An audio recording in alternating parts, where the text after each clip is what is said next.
اس کے بعد تمہارے معاملات میں بعض ایسے معاملات بھی ہیں جنہیں تمہیں خود براہ راست انجام دینا ہے، جیسے حکام کے ان مسائل کے جواب جن کے جواب کاتب یا منشی صاحبان نہ دے سکیں، یا لوگوں کی ضروریات کو پورا کرنا جن کے پورا کرنے سے تمہارے مددگار افراد جی چراتے ہیں۔ اور دیکھو، ہر کام کو اسی دن مکمل کر دینا کہ ہر دن کا اپنا ایک کام ہوتا ہے۔ اس کے بعد اپنے اور پروردگار کے روابط کے لیے بہترین وقت کا انتخاب کرنا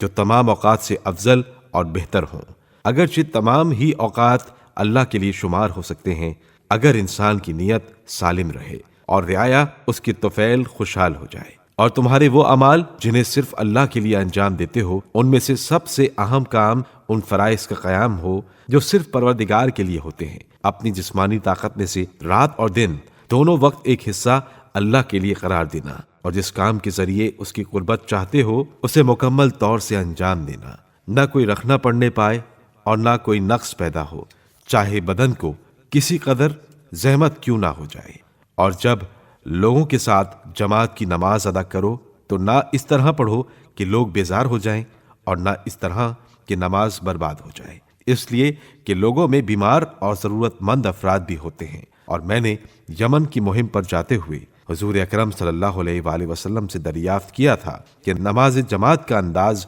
کیا ہونا چاہیے، تو آپ صلی اللہ علیہ وآلہ وسلم نے فرمایا تھا کہ کمزور ترین آدمی کے اعتبار سے نماز ادا کرنا اور مومنین کے حال پر مہربان رہنا۔ اس کے بعد یہ بھی خیال رہے کہ اپنی رعایا سے دیر تک الگ نہ رہنا، کہ حکام کا رعایا سے پس پردہ رہنا ایک طرح کی تنگ دلی پیدا کرتا ہے اور ان کے معاملات کی اطلاع نہیں ہو پاتی ہے، اور یہ پردہ داری انہیں بھی ان چیزوں کے جاننے سے روک دیتی ہے جن کے سامنے حجابات قائم ہو گئے ہیں، اور اس طرح بڑی چیز چھوٹی ہو جاتی ہے اور چھوٹی چیز بڑی ہو جاتی ہے، اچھا برا بن جاتا ہے اور برا اچھا ہو جاتا ہے، اور حق باطل سے مخلوط ہو جاتا ہے، اور حاکم بھی بالآخر ایک بشر ہے۔ وہ پس پردہ امور کی اطلاع نہیں رکھتا ہے، اور نہ حق کی پیشانی پر ایسے نشانات ہوتے ہیں جن کے ذریعے صداقت کی اقسام کو غلط بیانی سے الگ کر کے پہچانا جا سکے۔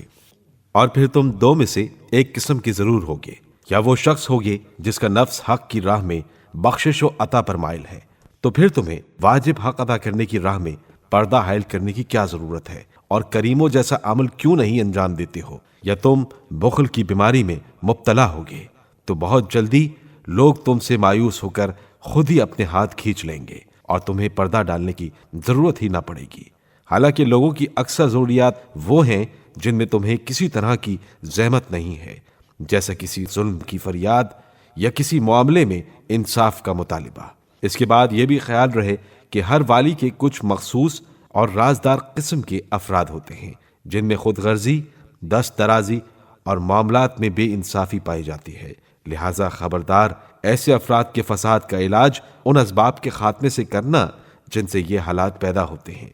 اپنے کسی بھی حاشیہ نشین اور قرابت دار کو کوئی جاگیر مت بخش دینا، اور اسے تم سے کوئی ایسی توقع نہ ہونی چاہیے کہ تم ایسی زمین پر قبضہ دے دو گے جس کے سبب آپ پاشی یا کسی مشترک معاملے میں شریک رکھنے والے افراد کو نقصان پہنچ جائے، کہ اپنے مصارف بھی دوسرے کے سر ڈال دے، اور اس طرح اس معاملے کا مزہ اس کے حصے میں آئے اور اس کی ذمہ داری دنیا اور آخرت میں تمہارے ذمے رہے۔ اور جس پر کوئی حق عائد ہو اس پر اس کے نافذ کرنے کی ذمہ داری ڈالو، چاہے وہ تم سے نزدیک ہو یا دور۔ اور اس مسئلے میں اللہ کی راہ میں صبر و تحمل سے کام لینا، چاہے اس کی زد تمہارے قرابت داروں اور خاص افراد پر ہی کیوں نہ پڑتی ہو، اور اس سلسلے میں تمہارے مزاج پر